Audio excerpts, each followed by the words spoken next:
they hide, they put up their spikes if they're scared.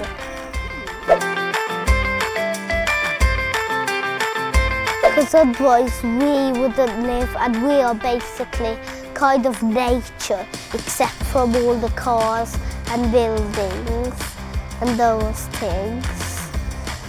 And it's so important, especially the trees, because the trees are stopping for other animals to live, and the trees are helping us to breathe and other animals to breathe.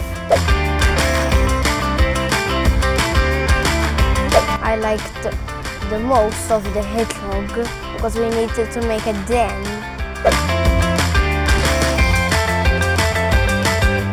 Because they also like nature and they like protecting nature.